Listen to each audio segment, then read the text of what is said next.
Good morning, everyone, and welcome to the May 22nd meeting of the PPC. We're going to go ahead and get started. Chair Sexton, I'll hand it over to you.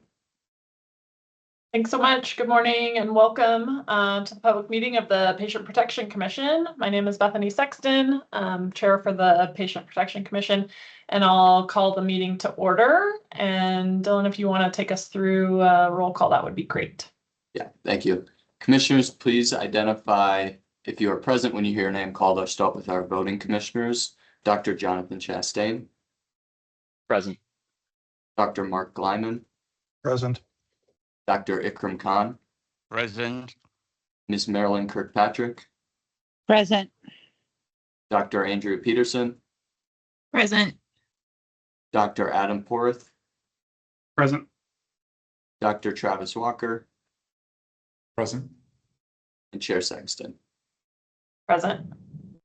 Moving on to our non-voting ex officio members, Insurance Commissioner Ned Gaines.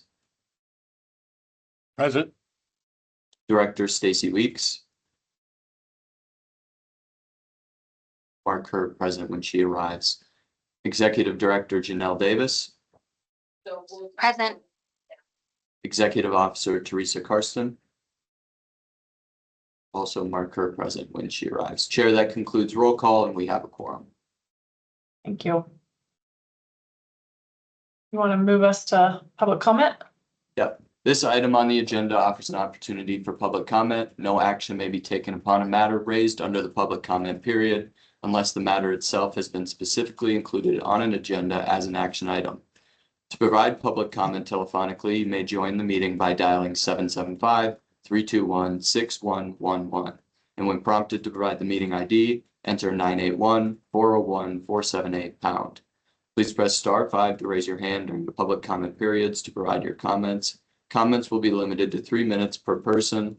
Persons making comments will be asked to begin by stating their name for the record and spelling their last name. If you wish to provide public comment and joining by phone, please press *5 to raise your hand. If joined by computer, use the raise hand icon at the top of the screen. Is there anyone wishing to make public comment at this time?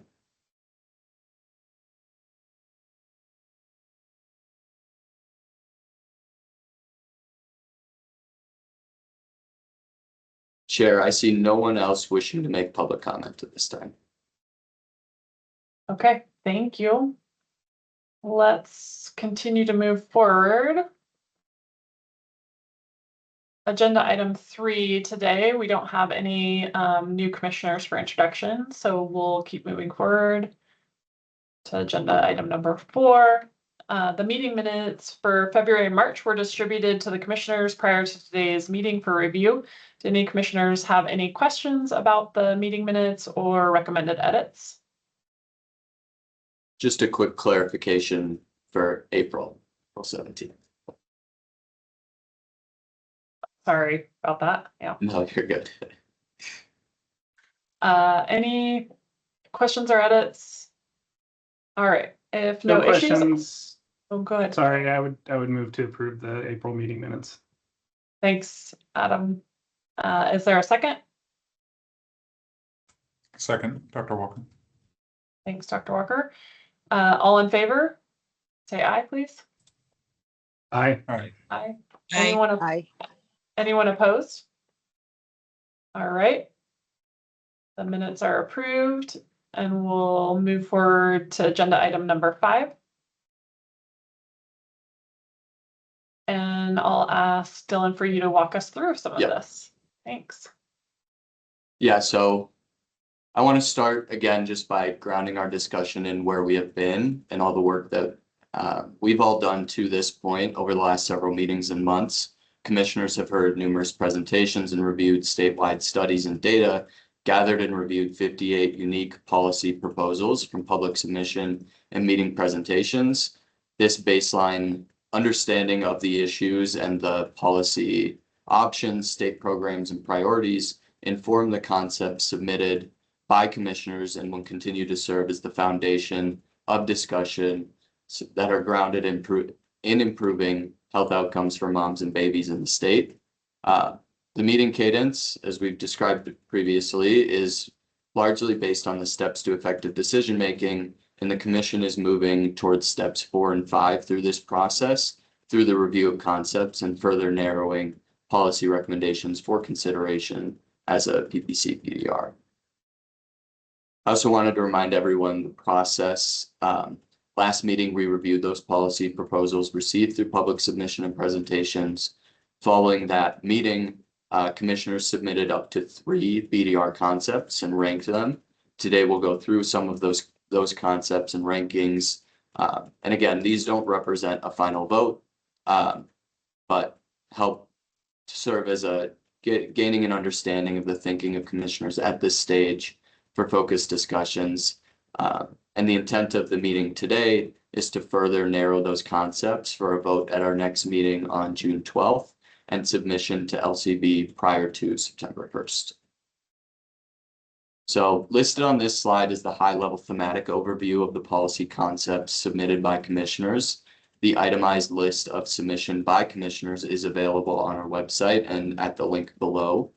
But at a high level, we received multiple concepts from payment reform, which is restructuring, reimbursement, or incentivizing to better align payments with quality and access goals. Several variations of this included unbundling, enhanced rural reimbursement, incentives for behavioral health screening and referral, eliminating out-of-pocket costs for perinatal care, and coverage and reimbursement for social determinants of health screening and remote patient monitoring. Several commissioners also submitted concepts to establish a perinatal quality collaborative with variations including requirements to implement AIM patient safety bundles, requiring hospitals to achieve and maintain CMS's birthing-friendly hospital designation, an ICU in pregnancy surveillance system, and maternal mortality review committee modernization. Under the pregnancy medical home theme, variations included it as a standalone model. Others included service modernization components like expanding lactation support and group prenatal care, enhanced rural reimbursement, among others.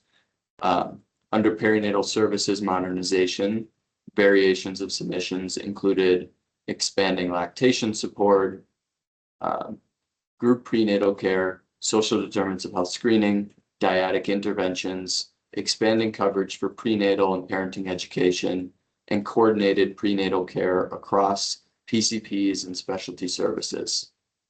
Then integrating perinatal behavioral health into cross-agency innovation initiatives, a campaign to improve prenatal care with support for real-time referrals to care, then requiring birthing hospitals in the state again to achieve and maintain the federal birthing-friendly hospital designation, providing the means for reimbursement parity at the 75th percentile of national averages in order to retain and attract new physicians, and requiring that on-call hospital providers treat patients regardless of their ability to pay to ensure access to needed services.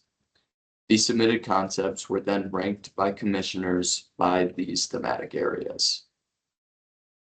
This graph shows the ranking results of the 9 thematic policy areas. Payment reform was ranked as the top priority, followed by the PQC, pregnancy medical home model, perinatal service modernization, behavioral health integration, reimbursement parity, and the campaign to improve prenatal care, birthing-friendly hospital designations, and access to care. The full rankings by commissioners, again, can be found on our website or at the link at the bottom here. And then before we kick off our discussion on the concepts, I wanted to share a high-level overview of the letter commissioners requested for feedback on policy proposals from the Nevada chapter of ACOG. The full letter is linked in the image for review and is available on our website. But at a high level, feedback touched on unbundling, an action that was agreed to by ACOG and AMA, but cautioned that it must be implemented carefully to mitigate unintended consequences. Some of the things they specifically pointed out was administrative burden to OB practices, particularly small or rural practices, and other unintended impacts that could reduce access to maternity care if not taken into consideration and mitigated through careful implementation. They also expressed strong support for group prenatal care and remote patient monitoring, as well as support for the perinatal quality collaborative but caution that it can be difficult to implement, and successful programs must ensure that all groups participate. They describe behavioral health as a critical priority, as it is a major contributor to maternal mortality and morbidity in our state, and finally touched on additional policy priorities that you can see listed here and further described in the letter itself, which is available on the website as well.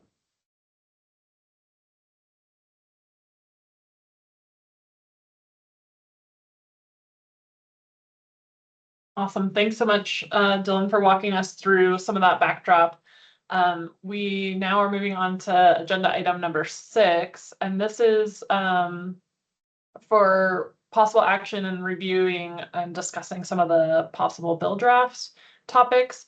So we want to kind of move into these various categories, and I think starting with some of those that were ranked most highly. And so let's kind of just walk through some of those. If we can go to the next slide here. Sorry, I was trying to turn on my light again. No, I know. I have the same problem. Yeah, and just to set the stage for kind of what we're hoping to get out of this discussion is to develop that high-level working understanding of the policy areas in the concepts and identify 3 to 4 priority topics to carry forward for deeper deliberation and BDR development during our next meeting. And I encourage commissioners as we go through these to consider that what the problem that this policy is trying to solve, and if it should be prioritized by the PBC for a BDR, and if considering a BDR is the best lever for advancing a policy, or if administrative, programmatic, or other levers are best for implementing some of the activities that are listed. And finally, what questions still need to be considered or resolved to advance as a recommendation or for a BDR. So I wanted to start the discussion with the top ranked area, payment reform. These were the top ranked within kind of that theme. I don't want to word throw up at you guys, so please stop me if you have any questions, comments, or clarifications under any of these topic areas. So I'll start with enhanced rural reimbursement, which is a differential payment uplift to OB and perinatal services in rural or frontier counties or designated maternity care deserts. Nevada recently implemented a similar initiative for children's behavioral health services provided in rural Nevada for services provided at home. The intent behind a rural rate enhancement is to recognize the inherent challenges with delivering high quality care in rural and frontier settings, where we see consistent patterns with national maternity care deserts, declining OB availability, reducing access to services, and creating longer travel distances to care. There are several considerations that need to be made and considered, including design flexibility. For context, in 2024, there were about 1,500 births to moms in rural areas, according to the OOA's data dashboards. The scope of the benefit and incentive level will depend on the money available. And the commission should consider language that is flexible to meet budget demands and identify funding pathways.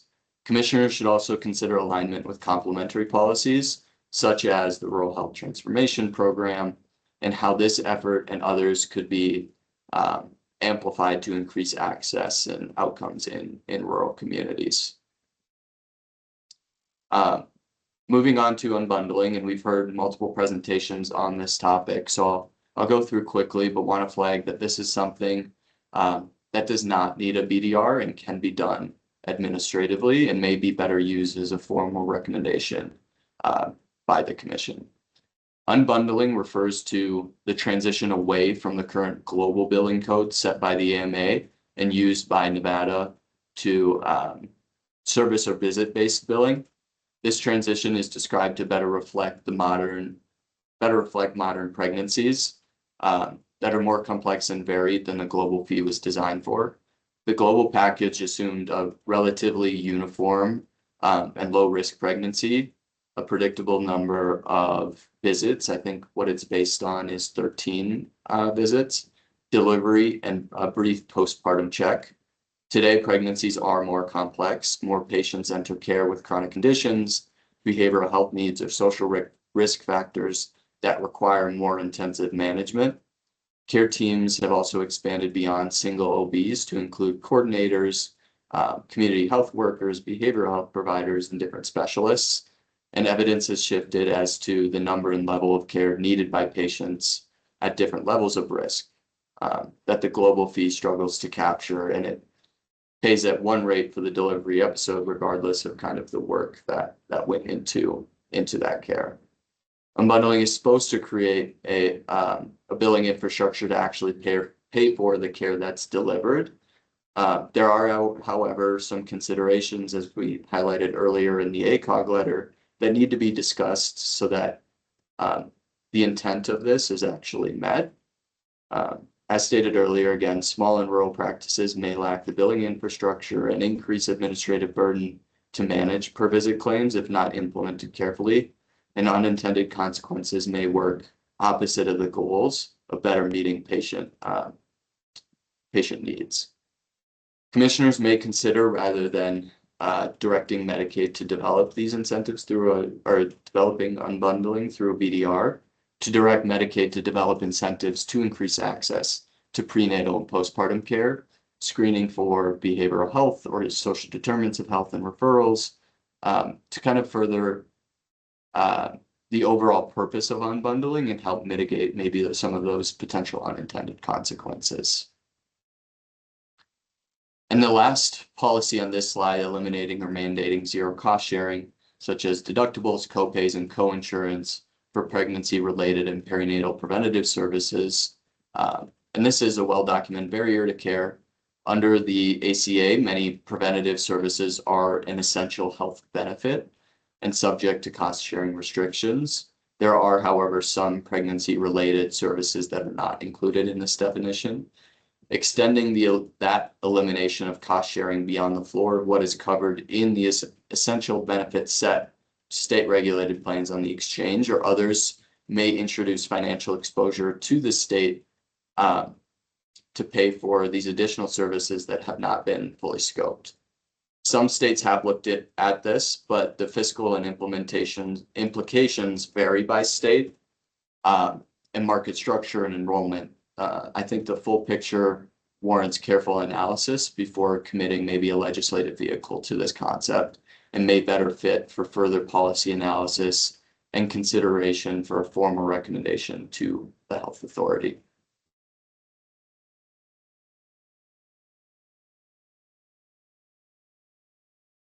Awesome. So thank you for all the background again, Dylan, and then would like to open it up to just some dialogue here with commissioners around payment reform. Again, this was the highest ranking category that we had. And so would love to understand some of the thoughts that folks had as you looked at this as a potential policy area. And now that we kind of have those three domains, are there thoughts around how we might hone in on utilizing some of those and or some of the levers that we might use in the different categories? So Dr. Khan, looks like you're first up. Yeah, thank you. On this question of unbundling, without going too much into details, this bundling, the AMA, etc., that Dylan, you talked about, has an adverse effect on the care of the patient.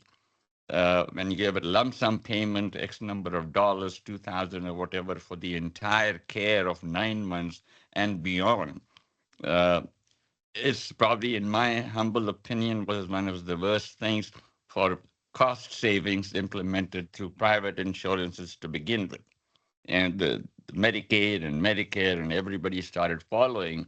And now, if you see managed Medicare, it's all a bundled payment with subsidies from the government, where insurances make money by cutting care, cutting services, denying services, delaying appointments. So this is a serious concern. So unbundling, aside from the quality of care, I think also is an encouragement for the physician also to make sure they take proper care. Now, granted, there was also abuse in unbundling. Physicians were unbundling to the point where inserting a Foley catheter was another $100. So that is the other side of it. So there has got to be some middle ground where there is some incentive for the physician. That's why a lot of physicians do not take care of certain patients because of the bundled payment they get. I'll stop there. I'd like to hear other people's opinion. Thanks for that, Dr. Brown. Appreciate that. Dr. Porath. Yeah, I agree with everything Dr. Khan just said. I think that's one of the unbundling is one of the priorities that I had indicated for all of those reasons to incentivize more intensive care for the patients that are higher risk. I think the concern that was brought up about the infrastructure for obstetric care with unbundling, I don't quite understand, because I think that if you have an OBGYN, they are used to billing in an unbundled fashion for their gynecological services. Same with family practice docs that might be delivering babies. I mean, I think that whatever they're doing in the rest of their practice is likely unbundled, I would think, in most cases. So I'm not sure that that's a big concern. And just, I guess, if the legislative pursuing a BDR is not the avenue to make this happen, then I guess I would be in support of a formal recommendation to the health authority to pursue looking at this. Appreciate that, Adam. I think just thinking back to some history in terms of billing and other things, I do think there are changes that would be necessitated, right? Anytime there's coding or billing changes, certainly those groups would have to make some of those changes. Agree with you, though, it's following a similar process, so it shouldn't be completely unfamiliar, but it would be one-time changes, and obviously there may be additional resource needed from a coding perspective or things like that as you're unbundling those codes, and it's just sort of more clicks. So I can understand that, but certainly it doesn't seem like it's unfeasible or untenable. Dr. Glayman. Yes, I think, the unbundling issue is sort of a little bit of a red herring here. I think the bigger issue is just the overall payment. I think I can just speak to ourselves, is when we had a capitated contract to handle all the services for Medicaid, we were able to handle it. And we didn't reduce any services, but the incentive obviously is to take care of the people who needed things taken care of, and then the people that didn't need it, you weren't really didn't have a cost incentive to do things that were unnecessary. And that's the problem when you unbundle things, is that literally they get unbundled and the fees and costs go up. I think the argument against capitation or those type of payment sources is that one group becomes dominant and you cut out other providers. But to get people to go and take care of people in the rural community, I think the overall issue, rather than looking necessarily at the unbundling, is how can we pay people in a reasonable way to go out and provide individuals with those services. And I think if we increase the reimbursement to some extent and then have somebody manage the care that these patients get, it will be ultimately cheaper. But with a capitated contract, you don't have a lot of management because people are getting the care based on, just somebody being there, and the providers have to meet certain standards to have those contracts like we did. And I think it's not an unreasonable way to look at things. Thanks, Dr. Glayman. Maybe can I ask you one follow-up question? Are you Sure. in favor then of emphasizing some of what I think was what Dylan talked about as well, like around thinking about the overall payment for rural communities and things like that as like needing additional work or incentive? I think so. I mean, I think you have to get people to go out there. I mean, one of the problems that we have now at the rural hospitals is that people don't want to go out there. So therefore you're allowing CRNAs to do anesthesia out at rural hospitals, but you're not allowing them to operate independently in town. So why can a CRNA run a anesthesia program at Boulder City Hospital, but can't go to Henderson and operate independently? Why is Boulder City considered independent, or a rural hospital? because that seems a little arbitrary. I think that the way that to get patient care out there is you can look at it from a managed point of view. I mean, you can manage the rural community if you have groups that are willing to go out there and take care of it, but they have to also look at the bottom line. What does it cost to send a provider out there? What does it cost to send a secondary level medical or a dental person out to these areas to take care of people? What are those costs? Those costs are more because you have to house them, or you have to drive them there, or you have to bring equipment there. So you have to base that in there, but people will take those contracts and will provide the care there. But you have to have somebody look at the other end of it, as that care is not being denied, that people are just going to take the money and run. That's the downside to it. And so the upside to unbundling it is people can make a lot of money, but then they bill for services they don't really need. And then they, as Dr. Khan appropriately said, they'll bill $100 for putting a Foley in, which should be part of the care. On the other hand, if people need care out there in rural communities, people sometimes will deny the care because they'll say, well, you don't really need it because it'll cost them money. So, you know, it's a double-edged sword, and you just have to meet certain parameters. So I think depending on which way we go with this and which way the legislature approves this and the governor ultimately does, we have to have protections in there for both the state from a financial point of view and the patient from a point of view of actually having access to care and receiving that care. Thank you. Thank you. Looks like Dr. Peterson. Yeah, I'm just wondering with the unbundling piece, if we can kind of explore how Dylan had mentioned some of the creating avenues for billing for some of the screening with SDOHs and like around behavioral health.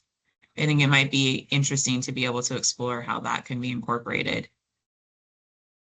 Thank you. That's an add, I think, for sure. Commissioner Gaines. Yes, thank you.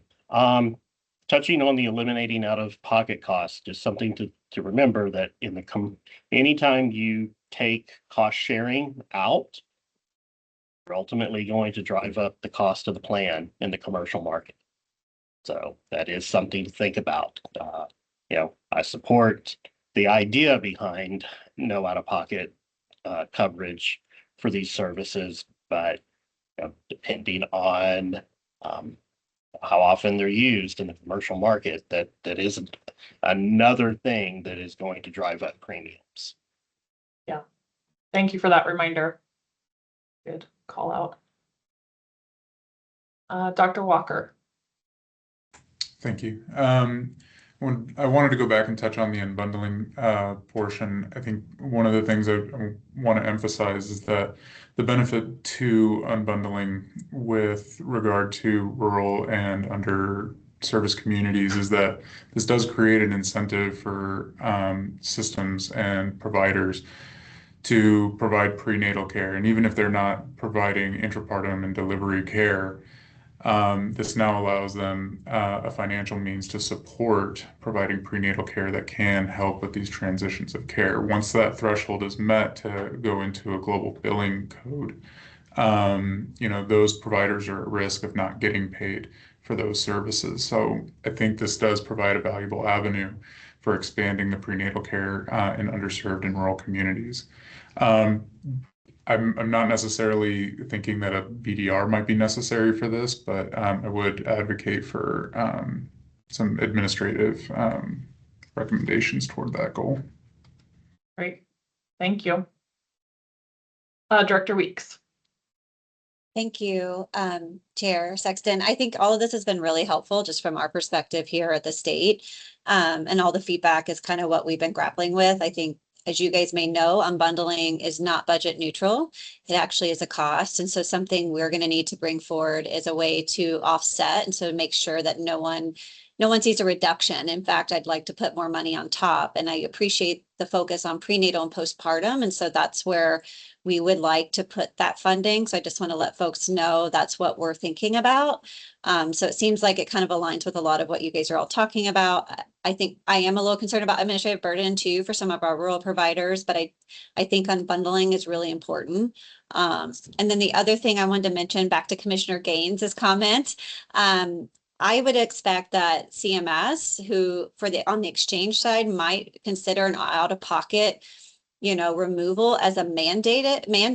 I don't know, Commissioner Gaines, if you agree, but I would be worried the state would have to defray the cost, which means it would cost the state. We'd have to pick up the cost of the plans for that mandate. Yeah, that is a possibility. We don't know how CMS is going to interpret that. Yeah, and that's what I would be worried about because we can't afford that. So, and that's happened before with some mandates and we weren't able to implement them. So just throwing that out there as some of the challenges under the Affordable Care Act. So thank you, Commissioner. Thank you. Dr. Peterson. Yeah, if I can just ask a question to Director Weeks on top of that. So if you did want to supplement kind of with the prenatal and the postpartum care, is that something that would need a BDR or that you would need support from PPC with, or no? Chair Sexton, this is Allison. I'll just step in real quick. Director Weeks just had to hop off real quick for a meeting. Let me get an answer for you, and we'll follow up. Thank you. Okay, can you go back one slide for me real quick, Dylan? Because I just want to make sure. So we've really honed in on the unbundling, I think, in the dialogue here. It sounds like we have a lot of support for the idea of at least, maybe in our semi-annual report saying that we are very supportive of an unbundling or some additional action there. But I think I'm hearing likely, unless Allison comes back and tells us otherwise, that there may not be a need from a BDR perspective.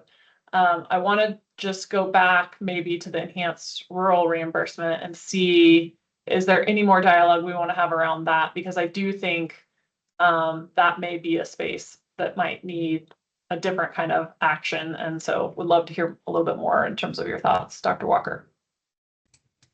Yeah, I do support this wholeheartedly. And I look at this through the perspective of how do we incentivize growing programs for underserved communities. And so if we have an enhanced rural reimbursement rate, I can see this being a financial lever to bring in care from urban areas or from even out-of-state areas to more of our rural setting, help to grow those programs. Financial support is a key part of that.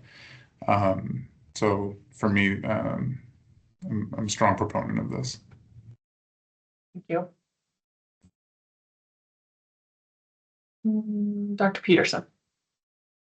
Sorry, I'm just wondering, would there be a way to potentially add into that some of those screening activities that we talked about with the unbundling? And Just so this that we is can social that could be determinants of health and some of those that I think- you're. Yeah, I'm trying to think exactly what Dylan said, but I think it was around SDOHs. I think it was also around like behavioral health. Dylan might, if he can maybe add just around his thoughts to that, but I know we have had discussion in the past around those. Yeah, those were two of the variations that were submitted was incentives for behavioral health screening and referral and incentives for coverage and reimbursement for social determinants of health screenings. So I think, maybe my question back is, are you thinking about that strictly from a rural perspective, or are you thinking about that more broadly? I would think more broadly. So I don't Yeah. know if there's a way to, kind of add that on to something else, but I think that's something that could benefit the entire state and to support the unbundling aspect. Mm-hmm. Okay, I think we can definitely make a note of that as we're thinking and exploring some of these elements. I'm not quite sure who the next hand is up Marilyn. there. Oh, thank It's you. Marilyn. I'm sorry. No worries. Thank you. Can I just ask a couple of questions just for perspective? You all are the smart ones on here. I'm just trying to help figure it out.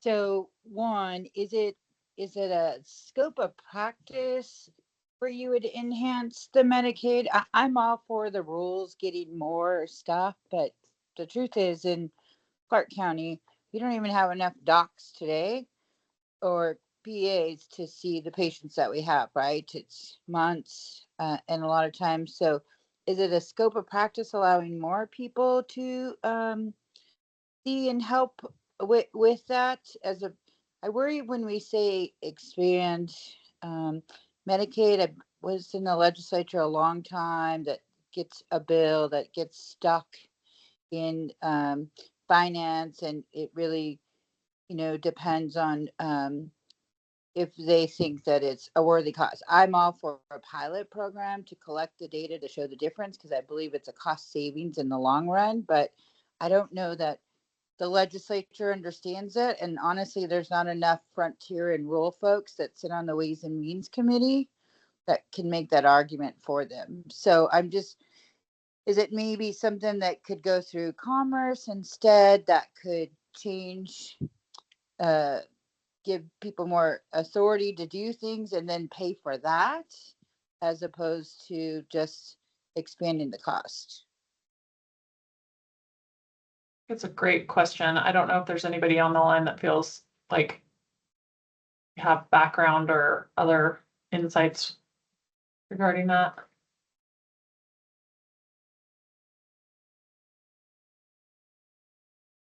Okay, maybe I'll do some research and bring it back to the next meeting. Yeah, Yeah, I think we we can can- take that back too, though. Yeah, we can take that back and put something together. So Dr. Walker. Just kind of thinking about this from a legislative standpoint. And I'm not an expert by any means, but also to address, I mean, obviously there are areas of more urban counties like Clark County and Washoe that are underserved. I don't know if this is too late in the game to discuss it, but maybe focusing instead of on just rural, but health provider shortage areas, which would include underserved urban areas as well, when we're wording the language around this. Yeah, I think we could build that into some of this next step of doing a little bit deeper dive on some of those potential options.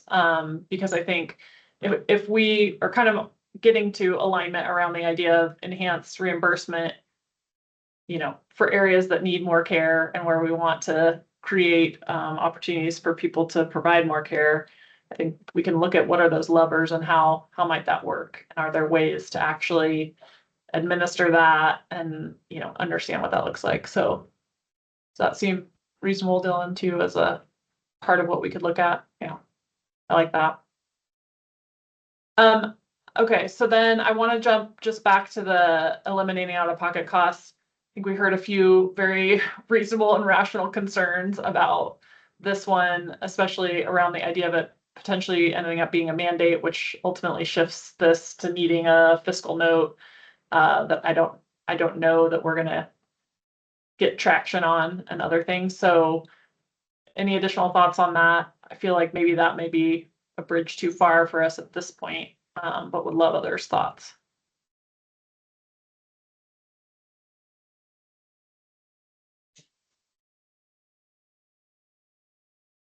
This is Andrea. I would agree with that statement. Marilyn Kirkpatrick. could I just say that I do think that there's going to be a look at revenue as a whole across the state. And I do think that there might be some areas where we haven't necessarily looked at that pay their fair share. So for instance, maybe a digital tax or something like that. I do think that that is a real conversation that both sides are having. So I wouldn't necessarily take it off the table. It doesn't necessarily have to be a BDR, but maybe we need to send a letter to the chair of taxation that, because I do think there's a direct correlation with some of this out-of-pocket expenses with telemedicine that you could tie to the digital, if there was a digital tax that came, especially in our rural areas, because telemedicine, they could use it a lot more, especially if they had the funding to do it. So I wouldn't take it off the table because I think counties across the state are looking at how to do that. So for instance, in Clark County, we're opening a mobile van where we can go around and give some of that prenatal care just to make sure they're being nutritious and make sure that they're, here's the questions that you ask, all of those things. I wouldn't necessarily take it off the table because I think it might be the right time to tie it to some other use, especially for the counties. So something we move for further analysis or consideration for maybe a formal recommendation. Yeah, even if you had the chair of taxation, we consider sending them a letter so that they can take that, at least put it on their radar. I like that approach. That's great. And I like the creativity of tying it back to some of the technology pieces. That's great. Thank you. Dr. Peterson. Yeah, just one more question. I think that there's a slide later on talking about the pregnancy health home model. Is that correct, Dylan? I'm just like kind of curious, like what that looks like also, and like billing for that and how that would potentially, like, I don't know if there's any overlap with some of the unbundling discussion or things that we're talking around that or not. But I know that that's also been something we've spent a lot of time talking about. Yeah, let's move there now. I mean, I don't know that it's the next slide, but let's keep going because I agree with you. There are some of these that are inherently going to have some synergies and potential overlap. So you want to walk us through this one, Dylan? Yeah. So just a kind of a quick overview. A pregnancy medical home is a Medicaid payment and care delivery model where a designated entity takes accountability for a pregnant person's care and is paid in different ways for defined activities and quality standards rather than simply individual visits or delivery program visits or a delivery. Program design varies across states, but the core elements typically include having a designated accountable practice, embedded coordination and whole person integration, and then that quality aligned payment.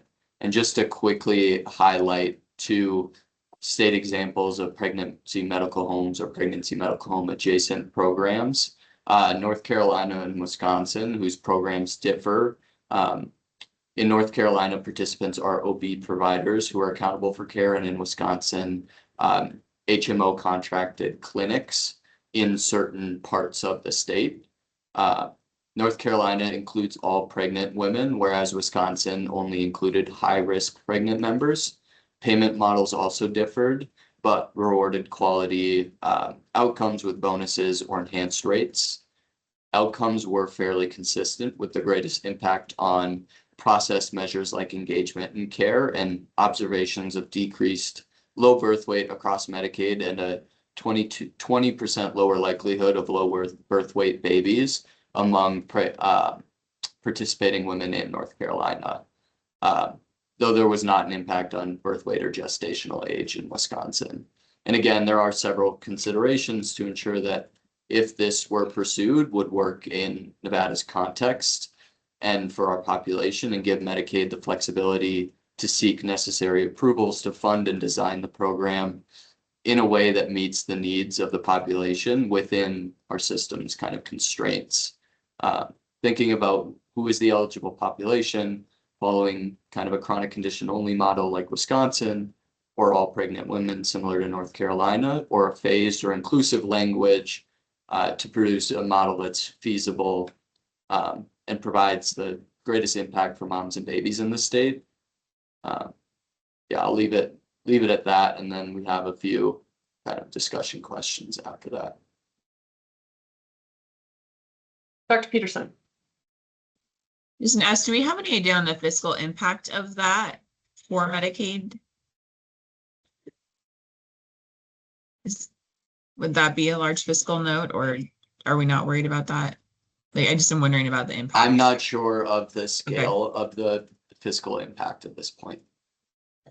Yeah, and I think some of that's a little bit tricky, right? Because there may be upfront costs, but there may be, to the point of the North Carolina model, you have reduced premature births or other low weight births and things like that, which actually could be a cost reduction in totality, but it may be over a longer term. So I'd be. And defining the population or geography all impacts that. Yeah.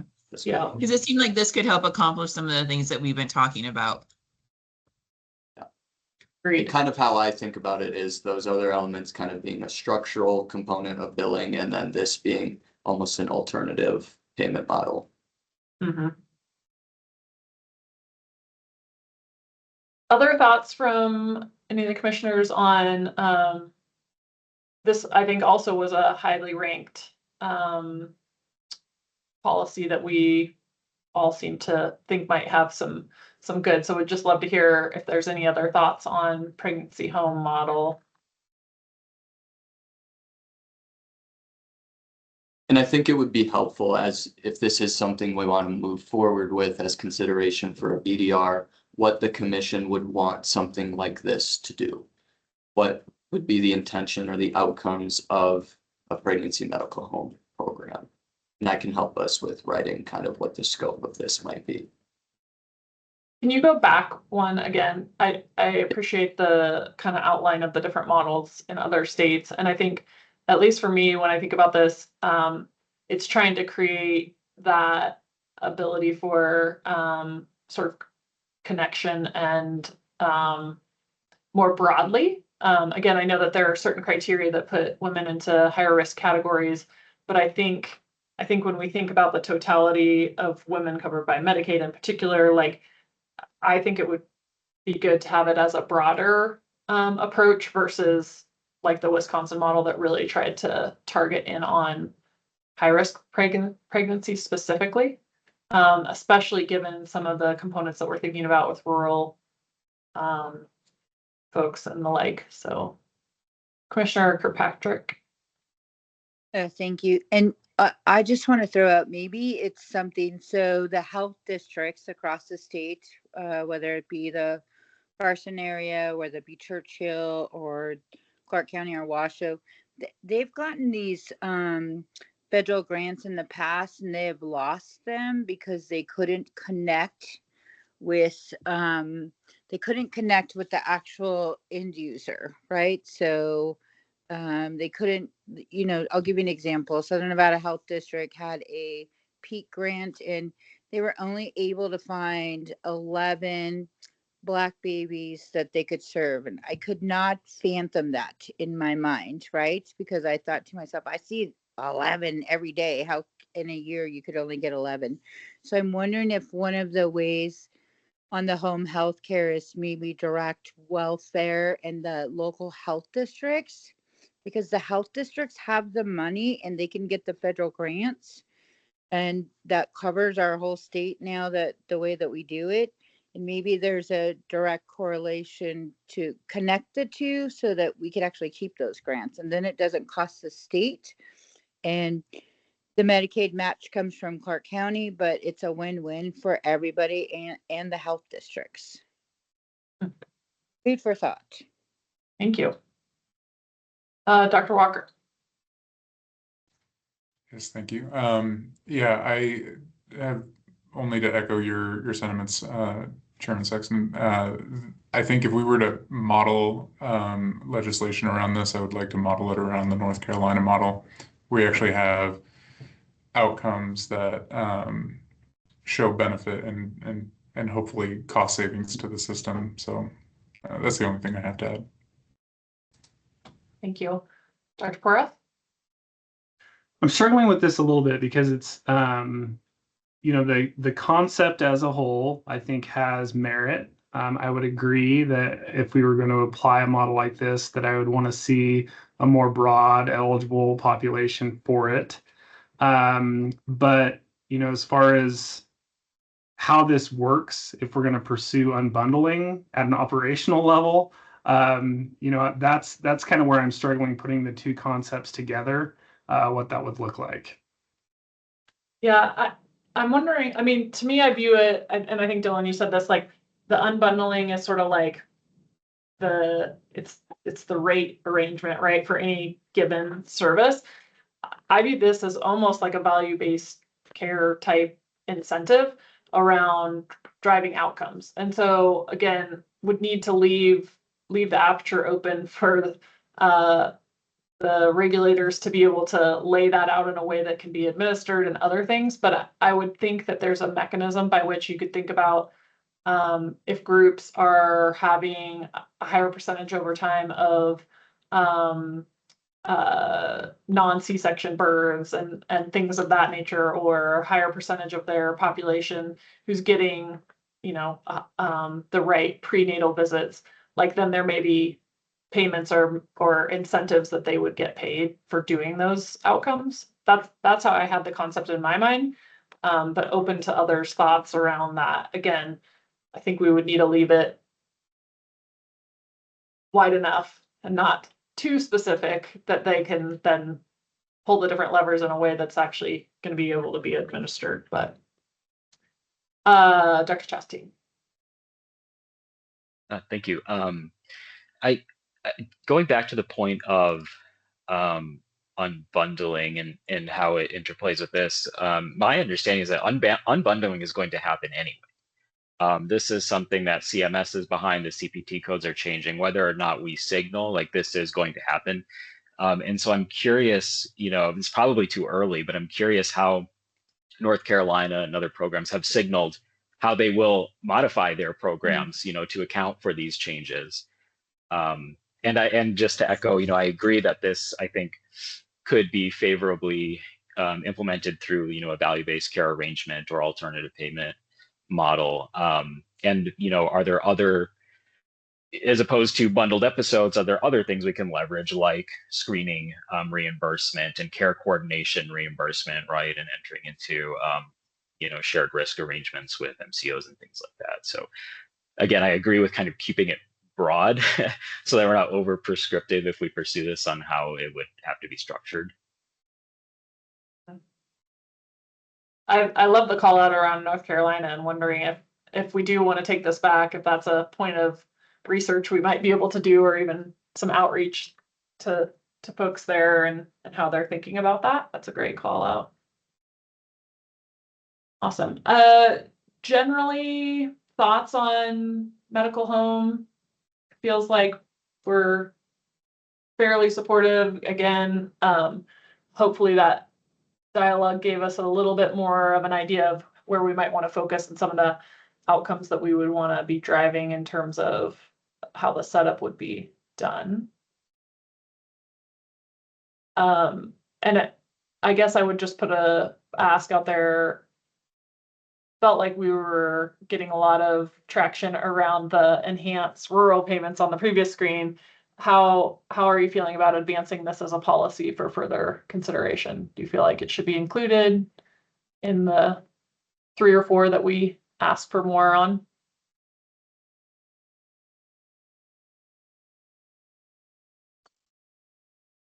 This is Andrea. I'll speak up. I do. I think it should be.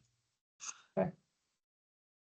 Any others? And we can come back to if we want to kind of go through the remainder of the list. So, but at least we have one person. I would support it as well. I think it's a strong concept that I think with some more research we might be able to hone in on some cool things there. So, Dr. Kirk or Marilyn, I'm sorry. Thank you.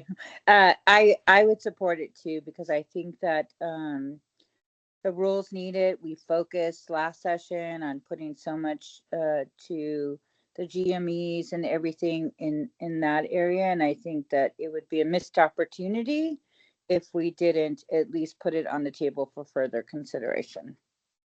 Great. Okay, let's keep going. All right, bear with me on these next 2 slides. There are 6 policies, so stop me at any time if you have any questions or want clarification. So under the perinatal services modernization umbrella, there were several policies. I'll start first here with group prenatal care, which is a model of prenatal care where pregnant patients at similar points in their pregnancies receive care, education, and facilitated peer support in a group setting. While maintaining some of those clinical assessment risk screenings, and it's comparable to a traditional one-on-one prenatal visit in that aspect. Evidence from group prenatal care models find positive or comparable outcomes compared to traditional prenatal care, but evidence is strongest for reducing disparities, particularly among Black women. Several state Medicaid programs recognize and reimburse separately for group prenatal care. And the most studied examples of states include South Carolina and Maryland. There are some considerations that need to be had. For instance, group prenatal care can be more difficult to implement and facilitate. It needs a space for 8 to 10 moms, the facilitator, and then having a trained facilitator, time for these appointments and scheduling infrastructure. To account for this and to incentivize, some states have used those different billing models that reimburses group prenatal care at a higher rate than traditional prenatal care. I also want to flag that patients can choose if they want to participate in this, and they're not required to do group prenatal care. And then further, considering complementary policies such as parenting and prenatal education, which are components of the group prenatal care model. Also expanded lactation consultation that may be complementary to the work that's being done in those group prenatal care settings.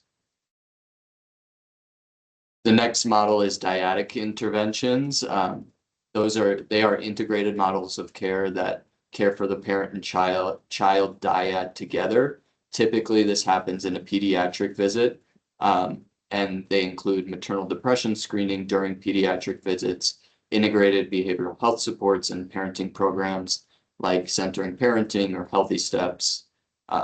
Dyadic interventions have shown positive outcomes. In one study, moms were more likely to discuss their depressive symptoms and had significantly higher rates of depression referrals.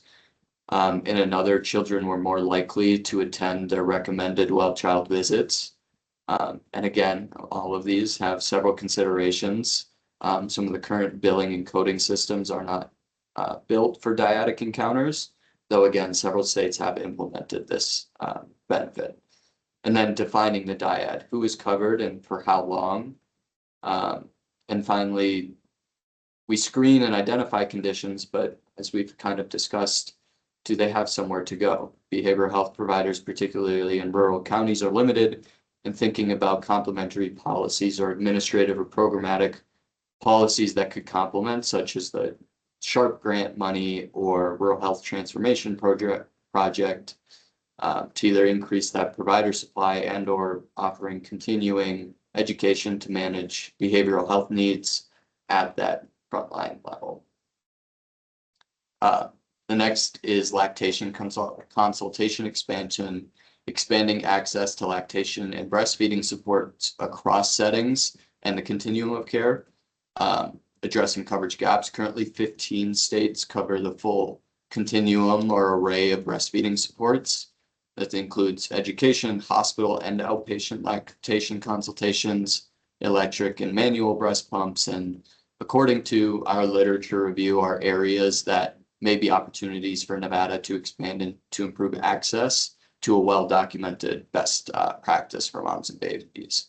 Again, considerations should be made on complementary policies like those education supports during prenatal care to develop a plan and manage expectations for that postpartum period. Marilyn, I saw your hand up there. Yeah. Can I ask a question? So at least in Clark County, what we've seen is we can't get the clients to actually go to the classes or get the access. Even if the access was there, we can't get them to go there. So do we know what like other states are doing to incentivize the clients to actually get there? Because I find it, we can incentivize all day long some of these programs, but if we can't get the clients there, nobody wins. Mm-hmm. So how does that work in other states? I'd be curious. Mhm. Stacy, did you want to? Yeah. Hey, Commissioner. So we just met actually. So in other states, it's a lot of transportation, childcare. But the other thing we found, and that's something to think through. But we met with an entity the other day that's been working on very interesting patient engagement model and has seen like 20 to 30% increase in access to these types of services just through technology engagement and some incentives. It's paying patients or some sort of almost like a competition, like a rewards app model.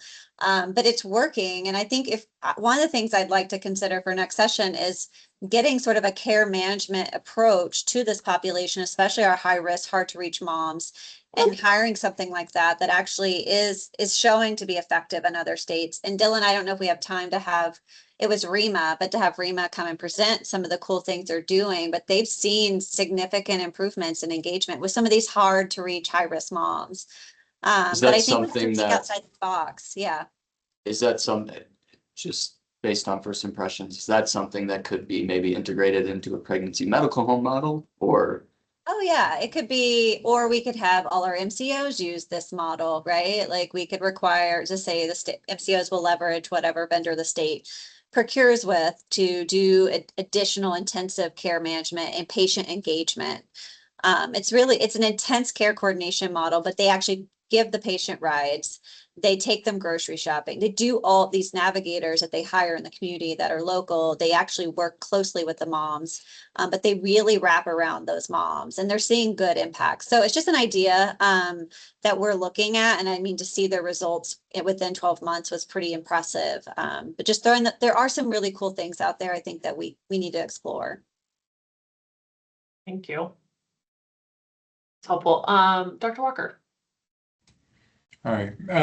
So I would absolutely support like the group prenatal care and dyadic interventions. I mean, anytime you get a group of mothers that they can develop a support structure among themselves, I feel like they can facilitate, themselves getting to those meetings. I also think it allows for care providers in like centering pregnancy models to be able to provide more information rather than piecemealing it across individual visits. And the evidence out there is definitely strongly supports the care that can be provided in those group settings.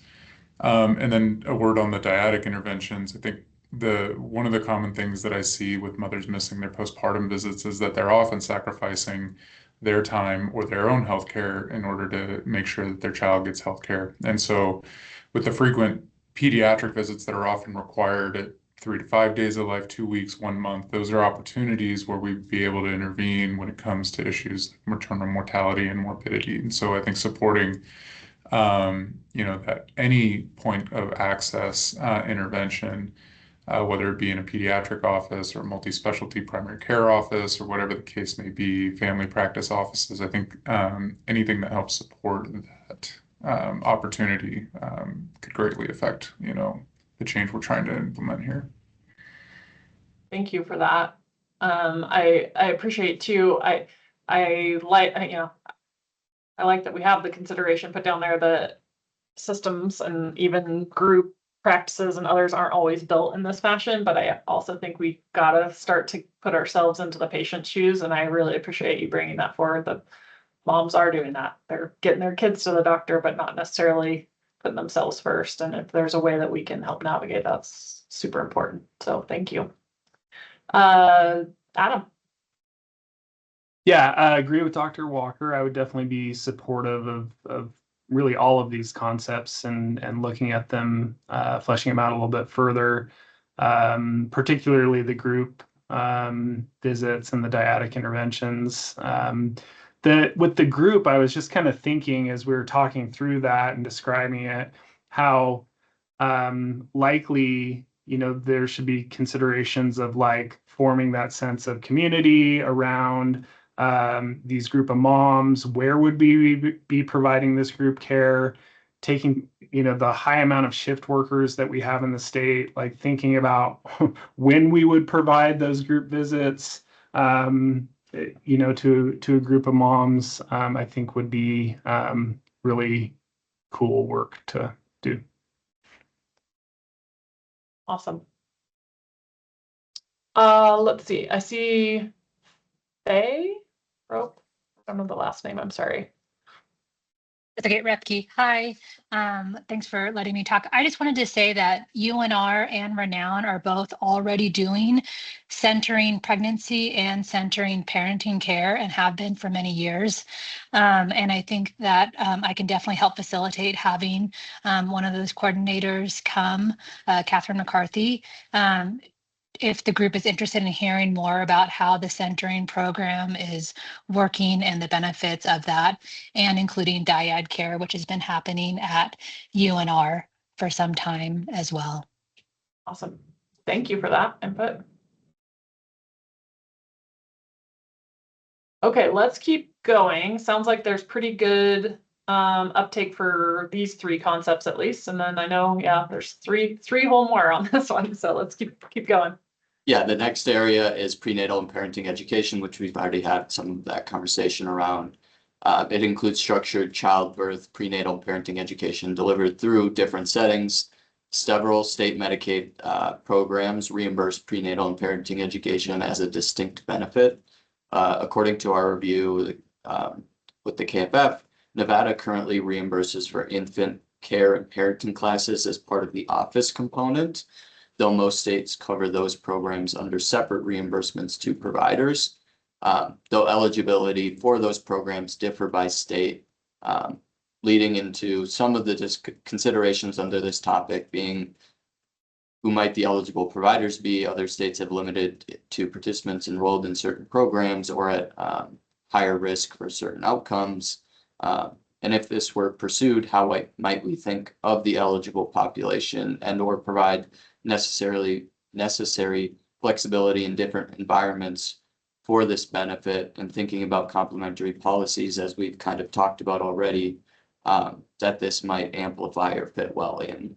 And then this next area is remote patient monitoring, which is the use of connected devices like blood pressure cuffs or glucose monitoring for at-home perinatal monitoring. There is evidence for better management of hypertension, and 39 states reimburse for remote patient monitoring. Nevada's policy landscape follows several best practices for coverage of telehealth services. Despite this gap, telehealth intervention has been found to have positive outcomes for birthing people, but considerations will need to be made around device cost and distribution, access for broadband, and specifically for that Medicaid population. Then thinking about how this might complement other programs or initiatives like the Rural Health Transformation Project or the BEAD program, which is broadband expansion. And then finally, reimbursement for social screening for social determinants of health, such as food insecurity, housing instability, transportation, social support, among others, during perinatal care visits. It's been recognized as a best practice, and ACOG recommends screening as part of routine care. Further, CMS released guidance for integrating SDOH into care. And while an important aspect to care, considerations do need to be made around some unintended consequences, particularly in the Medicaid community, about possible unwillingness to share certain details, or for moms with substance use disorder, fear that sharing certain information might impact CPS involvement. But again, SDOH screening intervention has been invaluable, but just considerations to help mitigate some of those unintended consequences should be recognized.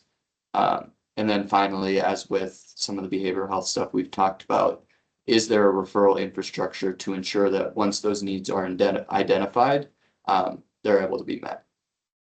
So that kind of is all I wanted to say, and then we have some discussion questions. Yeah, actually, can you go back to that slide, just because I think it's helpful to have the concepts up there a little bit. So maybe I'm going to hone in on a little bit on the last two, just because I think we did touch on some of the first one a bit in the previous category. So thoughts on the remote patient monitoring aspect? I mean, I love the idea of the technology, and maybe that makes access easier, but get that there may be implications for some communities around broadband and others. Dr. Chastain, excuse me. Yeah, thank you. In general, I'm supportive of remote patient monitoring. I think if we were to advance it, some additional considerations that aren't necessarily listed are how providers would ingest that data and interface it with their electronic health records. And then what types of workflows would they need to stand up around that ability and that data, right? So what are they actually going to do with it? How are they going to process it? So those are just some additional considerations that could take varying levels of effort depending on readiness in those provider settings. Broadband access is an interesting one, right? Because yes, these are Internet of Things, like sometimes cloud devices, but you know, there is the ability to kind of store data and then transmit once you're in the area of broadband, right? So there are some creative solutions to that, but it is definitely, I think, still an issue for our frontier and more rural counties. Yeah, the infrastructure piece, that's a great call out in terms of the ingestion of data. And, you know, thinking about some of the organizations maybe that are in less frontier or rural communities may have capabilities around that, but I'm just wondering, we've also talked about the rural health transformation, and might there be opportunities to leverage some of that funding around some of that infrastructure? I don't know for sure. Obviously, that would take a active step to apply for and receive it, receive that kind of funding, but it's a great call out. Any other thoughts on the remote patient monitoring? And then I know we've had a couple of different call outs around the screening piece, so want to go there too. Okay. So I've heard already several times, Dr. Peterson, that SDOH screening, we want it in there somewhere. And so would love your thoughts. Yeah, I would just say screening, and then also for like the behavioral health. I mean, the number one cause of pregnancy associated death in the state of Nevada is overdose. So, you know, universal, like recommended by every single national organization around universal screening. Yep. And that's really around. Go ahead. Would love to hear, like, are there specific criteria or ways that you feel like that screening component should be put forward? I mean, there's multiple evidence-based tools. I think that I wouldn't focus on like one specific tool just because different EHR systems, you know, like different entities have different tools available through their EHR system. But I think if there's just a way to encourage that screening, it would be very, very helpful. Yeah. So maybe that's a takeaway, Dylan, that instead of just leaving it at SDOH, that we broaden the screening category a bit to include behavioral health screening as well. Like that. Commissioner Kirkpatrick. Can I just ask a question of Dr. Peterson? So is there not an opportunity to use opiate dollars specifically for that, to stand up a consistent, to, you know, kind of direct the state to prioritize that with their opiate dollars? They have about $137 million in the bank.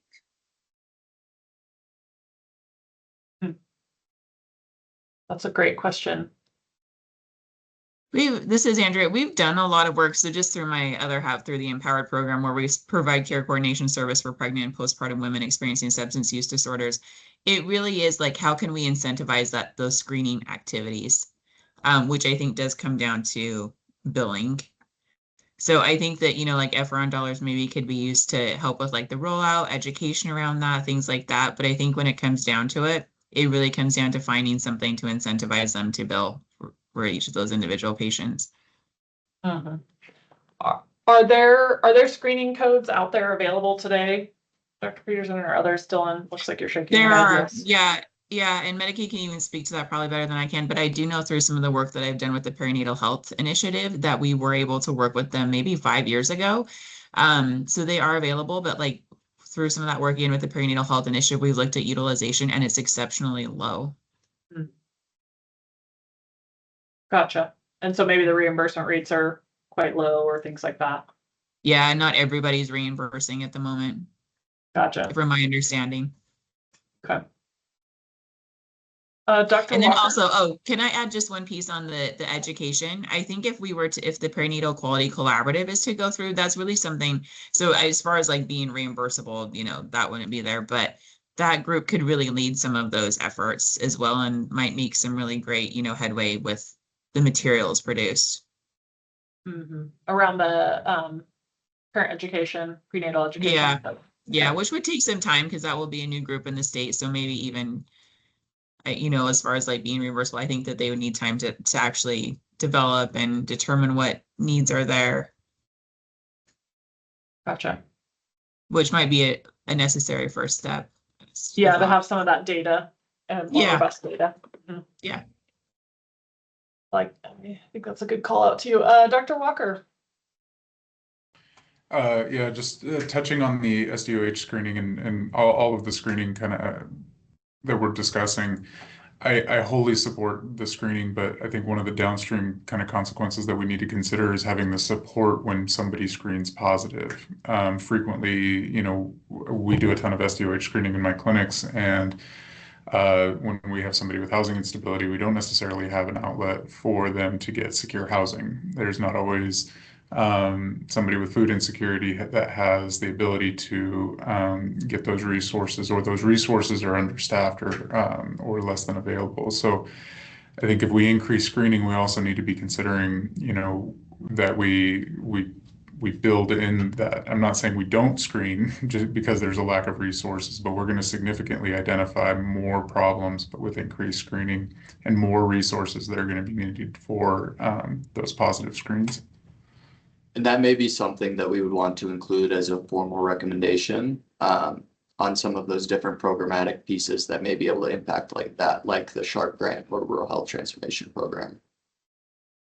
Yeah, I think that that's a really important call out. And I think sometimes having an understanding of the true need comes from, it's like you got a circular reference almost, right? You got to have the data to show like where do we have the need and the gaps, and then so it does feel like at least this is a step towards gathering some of that data that then may have outputs of further need down the road that we would want to figure out how to support. Totally agree with you. Dr. Peterson? Yeah, question back to that, because I do see where that would be very difficult. Do you think like care coordination through the pregnancy health home model would be helpful with that? Just like even having the ability to coordinate care better? Because sometimes there are resources, they're just really, really difficult to navigate. Yeah, and I mean, I would also contest like the workforce that's skilled and trained and recognizes where those resources are and can direct those individuals. That team is a team being generally in the state probably understaffed as well. That's probably more anecdotal, but I definitely have a difficulty in finding people who are really well versed in connecting people for a variety of these issues that we talk about with SDOH. That I do like the sort of 2x multiplier effect that you're thinking, at least I'm hearing you think about, maybe Dr. Peterson, of like, are there ways, if we think about the pregnancy home model, like to emphasize like that as some of the outcomes there would be sort of those connections to broader community resources and some of those elements that might be incentivized in terms of output or action. Is that, yeah, that care coordination piece. Okay.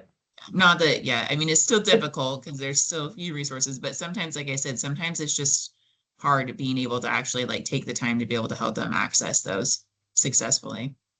Yeah, I mean, it's certainly not the full solve. I get that, but Yeah. at least maybe Yeah, it's for sure. helping navigating to what resources do exist, right? For sure. Yeah. I would just say I do participate on a perinatal quality collaborative in another state, and they did develop some really amazing information around resources that are available throughout the state, probably one of the best I've ever seen. So I would just kind of say too, that might be where the PQC, I mean, if there's a gap, there's a gap, you know what I mean? They're not going to fill that gap, but just helping identify those, it's highly utilized. It's a great resource. And that is something that came through the perinatal quality collaborative. Nice. Okay, so I feel like we've got pretty strong uptake on kind of a combination of these various ones, and at least doing a little bit deeper dive on most of them, I'm hearing. Do we have a fourth category? I think we do, right? After this. Yes, okay. Yeah. So I know you can talk us through this, Dylan, and I'll just put out at the start, we think this is going to be taken up by others. And so, you know, to sort of just say, I think our approach probably might be in support of the others that are going after this. So would love your guys' thoughts on that, but Dylan, you can talk us through some of the details there. Yeah, and just to give a very brief overview, a PQC is a state-based multidisciplinary network of perinatal providers and different groups that use evidence-based decision-making to advance maternal and infant health outcomes. PQCs share data and best practices across hospitals and translate that data into clinical action. And as we've heard in previous presentations, Nevada is one of 2 states without a PQC. But I also want to touch on a few different things, and Andrea, you may be able to help explain this a little bit better than I. There were several policies proposed alongside the PQC that might be a focus of or requirement for participation. The first I want to highlight is modernization of the Maternal Mortality Review Committee. This committee does really incredibly important work and high quality work, but faster case identification and review will improve the effectiveness of a future PQC, allowing them more up-to-date insights into kind of the population health needs and shifting dynamics of that population. The next was to require birthing hospitals to achieve and maintain the birthing-friendly hospital designation. And finally, to implement AIM patient safety bundles, which are evidence-based bundles for hospital implantation, ranging from best practices for obstetric hemorrhage, hypertension, sepsis, cardiac conditions to perinatal mental health, primary C-sections, postpartum care transitions, and then treating moms with substance use disorder. Yeah, Andrea. I'm sorry. Yeah, I can speak to the MMRC modernization and the AIM patient safety bundles. Literally like a function of a PQC would be to be able to take those bundles as something that's readily available. It's evidence-based that they could implement. And then as far as the MMRC modernization, a key part of a PQC is having updated data so that they can act on and make recommendations. I know that when we did some presentations over the past couple of months, I believe we heard from Vicki Ives with MMRC, and I think there was discussion around the fact like they're currently looking at cases from 2020. And so I think it's just really important to be able to provide updated information in a quick way, that can inform the activities of that PQC, and also ensuring that that information is dispersed throughout the state, because that was kind of another gap that I picked up from MMRC, is there doesn't seem to be like a clear way of communicating with, like our providers and our hospitals. So I think that MMRC modernization is a really important part to be able to inform like the great work that people are trying to do. Thank you. Adam. Yeah, I mean, fully supportive in general. The only thing that is giving me a little bit of pause is the birthing friendly hospital designations. I don't know what goes into that, but it seems like we already have kind of a limited amount of hospitals that are providing obstetric care. So I certainly wouldn't want that to be a mandatory requirement that would unintentionally limit access. Mm-hmm. I wonder too if there are components of this that we want to take back, if that's something that we could go back to like the hospital association on and ask for their thoughts on implications or whatnot. And maybe we did that already. I can't remember. Let's see, Dr. Walker. Hi, thank you. Yeah, strongly supportive of uplifting a PQC, and definitely support all 3 of those others that would be combined in there. I think my perspective would just be getting the PQC and then not putting any kind of additional kind of mandates or restrictions on them that may require us to go in a different direction with what a PQC may find is necessary. So for me, I was supportive of the PQC on its own. Director Weeks. Thanks. On the birthing friendly hospital designation, one thought is instead of requiring it, is that Medicaid or because we cover 1 and 2 births, and a lot of these smaller rural hospitals that are birthing hospitals, our funding is a big piece of their birthing pieces. So one thought is that we incentivize it. So instead of requiring, we use the stick, we use the carrot. So we pay them a higher rate. Granted, they all do get supplemental payments, but they do like the higher rate, the base rate to be higher because it helps with cash flow. So one thought is, as we say, if you're a birthing friendly hospital on these claims for births, we pay you a higher a bonus payment essentially. And I would also really highly recommend that we do that for anything coming out of the PQC, because people can give good ideas all day. I mean, not everyone's going to follow it unless there's some sort of regulatory tie or you're incentivizing it through a carrot. So maybe it's if you are following your birthing friendly hospital and you abide by, 75% or something of the practices of the PQC, or you're categorized appropriately by the PQC as being one of those providers, you get the higher rate is something I would recommend instead of a hard requirement, because again, that can be harmful for some of our smaller hospitals. Yeah, I love that. And I was thinking that when folks were describing what may come out of the PQC, I'm like, okay, and how does it have either teeth or a carrot to go with it? So that's a great idea. I love it. Dr. Peterson? Yeah, I would just echo like exactly what Director Weeks just said there when we were talking about the behavioral health screening and like, could FRN support it? It's that carrot. It's that incentivization. So it's like you can roll out the education and tell them to do the right thing, and it's evidence-based all day long, but it's really that carrot that drives it from my experience. Yeah. How, and would love some thoughts here more broadly too, even Director Weeks, you might have thoughts on this as well. It sounds like PQC is going to be taken up elsewhere legislatively, I think. On some of these other elements, are we thinking that these would need a BDR to support them, or are we just thinking about it from a sort of recommendation perspective to health authority or others around how to incentivize some of these other programs or components that are listed here? I think Dylan can answer some of that, but I'm happy to help Dylan. I think we've been talking about this internally a little bit. Go ahead, Dylan. Yeah, and I think based on whatever action we might want to take, it could be something that we encourage whoever takes this bill up to consider including as part of their proposal. Gotcha. So sort of adding it in. Yeah, you could do, I mean, here's the thing, whatever bill might be brought, right, by the legislature may not have the carrots or the incentives and all the things. So I also would recommend making sure it's got connection to the data sources that we have and all the pieces. Like there's some things I think that we might put in that the legislature may draw from this bill or combine the bills. It's important. I mean, when you have two bills, you're more likely to see something pass too, right? You've got sort of like a united front. It could also be kind of an omnibus, if you want to call it that, and put in like your safety bundle, all the things and actual goals for the PQC.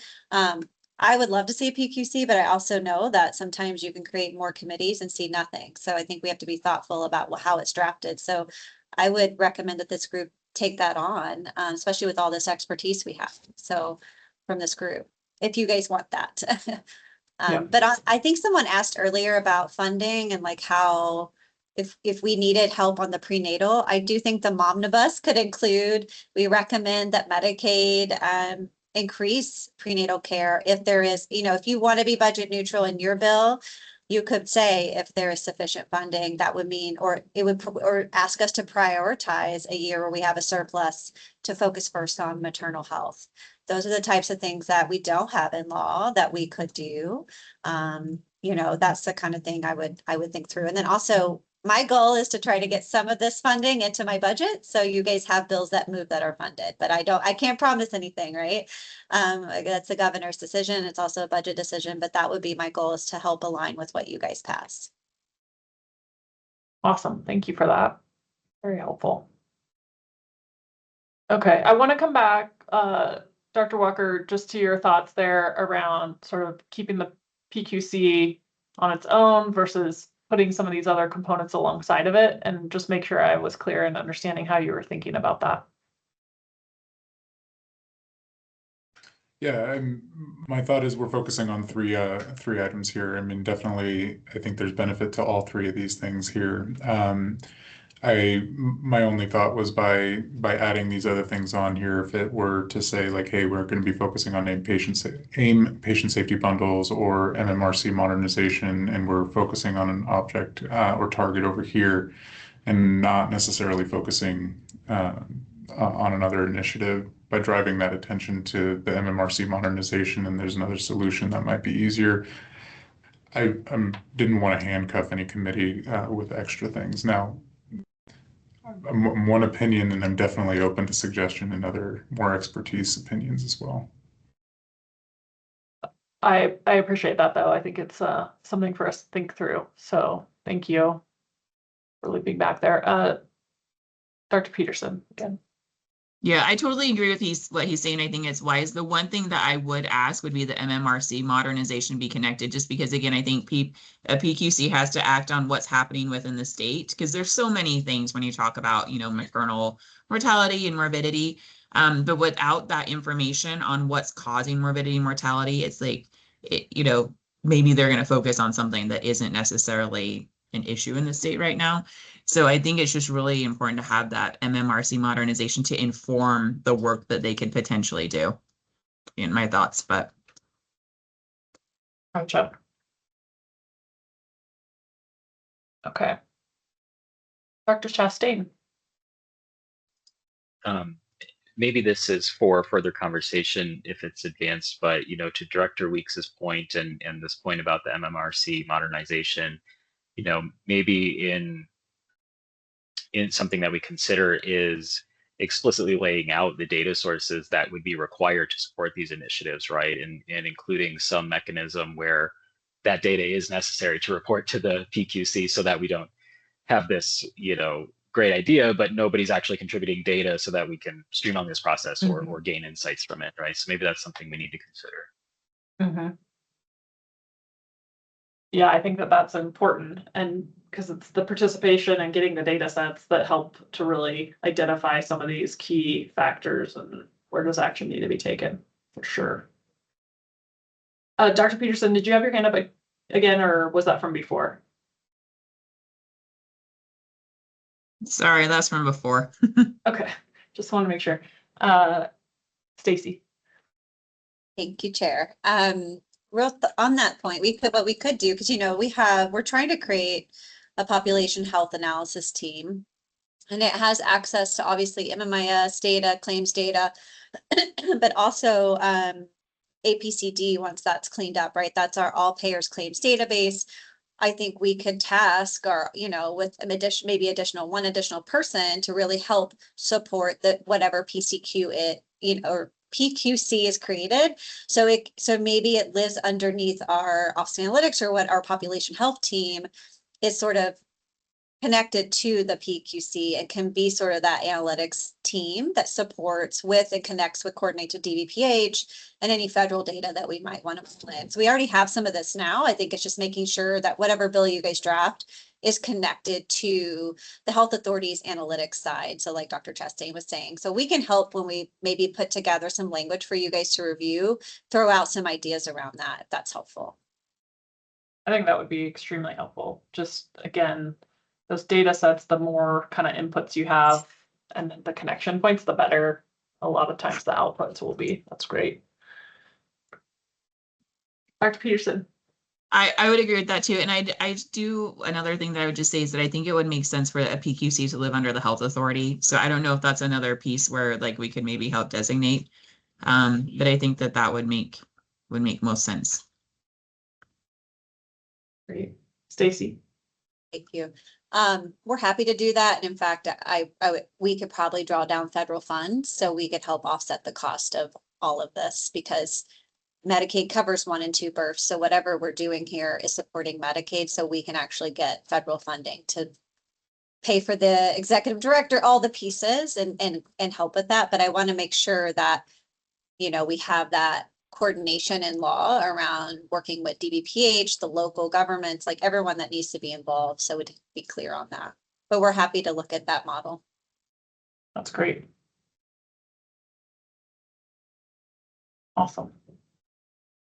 Okay, well, this one went in a little different direction than I thought maybe coming in, but I love it. Thanks everybody for all of the potential here. And I think again, initially thought that maybe we would go with a formal recommendation or other things, but I think I'm hearing, and want to make sure we're testing the pulse here, that we would like to probably continue to move this forward as one of the 3 or 4 things that we're kind of doubling down on and getting some language pulled together and other things. Does that sound right, everybody? Seeing some nodding of Agreed. heads. Yeah, okay. So I don't think, Dylan, at this point that we'll take action on this other than as a part of our broader pool of things that we're moving forward, yeah? Yeah. Okay, you want to walk us through these?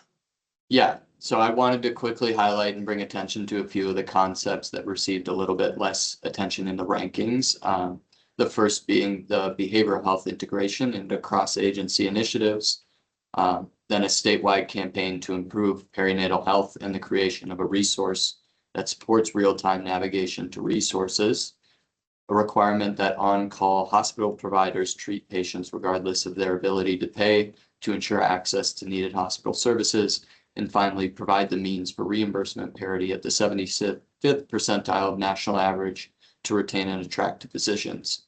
Though on my read of this concept, it would apply to Medicare, which the state would not have authority over, but I would look to Dr. Gleiman if I'm missing anything in terms of what this is targeting. That's. Thank you. Thanks for walking us through those. I will call out that I think the behavioral health components certainly were pulled forward into some of the other items, but this was a very specific piece that was originally presented. And so not just on that one, but any of these 4, just want to open it up if there are commissioners that feel like we really need to loop back on any of these or have more dialogue about them. Otherwise, I think we'll focus in on the things that we already have, but would love to hear from anybody if there are specific concerns with that approach or want to bring anything up on these. Dr. Walker. I just had a question regarding the access to care. Is this for hospital-based services, or are we saying, maybe somebody can elucidate what we were focusing on here, that on-call hospital providers treat regardless of ability to pay when referred to their clinics from the hospital? Because I think some of this is already covered under EMTALA. Yeah, I think it was the latter that you were sort of mentioning there, that like if folks are on call and they have the care in the hospital, that they would have to follow up care and the like as well. I think that was what it was, but if there are others who had more specifics on that. Yeah, Dr. Gleiman, if you wanted to kind of expand on what that concept entails. Don't know. You may have had to drop off. Okay. Oh. No, I see. I see he's on there, I think, but may not be able to provide more right now. We can follow up on that though, Dr. Walker, if you want.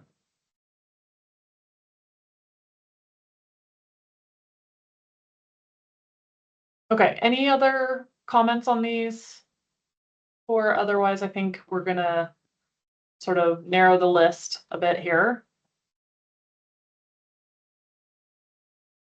So I Okay. guess what I'm hearing from you all is under payment reform, the enhanced rural reimbursement, and then some of the incentives that we had talked about around access to prenatal and postpartum care, screenings, behavioral health, and SDOH specifically under kind of that umbrella.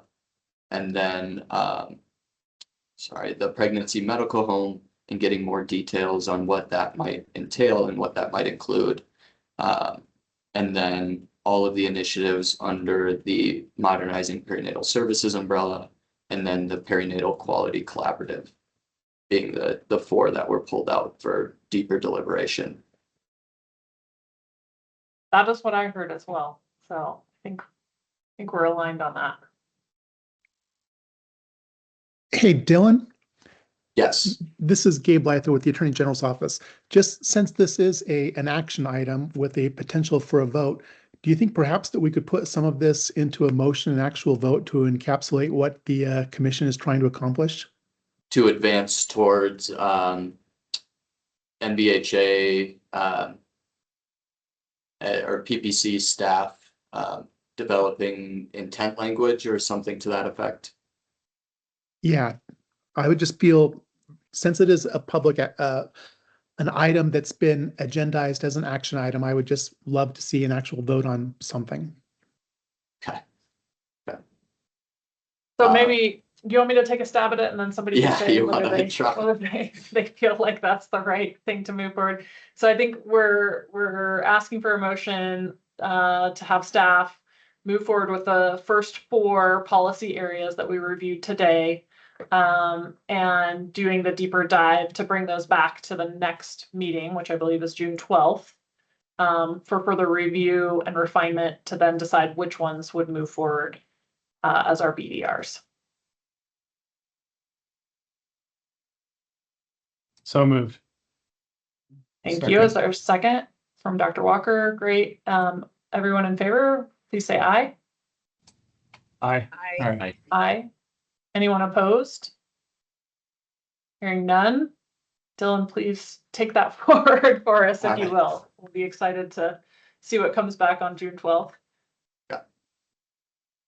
It's great. And thank you guys for the robust dialogue. A lot of great points brought up there. And I think as we review the minutes and do some of the deeper dive to get to the June 12th meeting, we'll be able to pull forward some great information. So looking forward to that. Okay. Let's continue forward. Do we have anything else for today? I think the next item on the agenda is for public comment. Okay, perfect. It's that time. Thanks. You'll walk us through that. Yep. This item on the agenda offers an opportunity for public comment. No action may be taken upon a matter raised under the public comment period unless the matter itself has been specifically included on an agenda as an action item. To provide public comment telephonically, you may join the meeting by dialing 775-321-6111. And when prompted to provide the meeting ID, enter 981-401-478#. Please press *5 to raise your hand during the public comment period to provide your comments. Comments will be limited to 3 minutes per person. Persons making comments will be asked to begin by stating their name for the record and spelling their last name. If you wish to provide public comment and joining by phone, please press *5 to raise your hand. If joining by computer, use the raise hand icon at the top of the screen.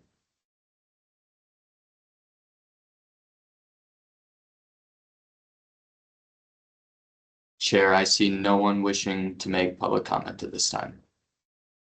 Okay, thank you. So with that, we will conclude the meeting. Thank you all very much for attending our Nevada Patient Protection Commission. And I believe, again, our next meeting likely is scheduled for June 12th. And you can certainly view the website for all the information that we talked about today. Thanks for having those on there, Dylan, today. I love that. And looking forward to seeing you guys next time. Thanks again, commissioners. Appreciate all the dialogue. Thank Thank you all. you. Thank you. Thank you.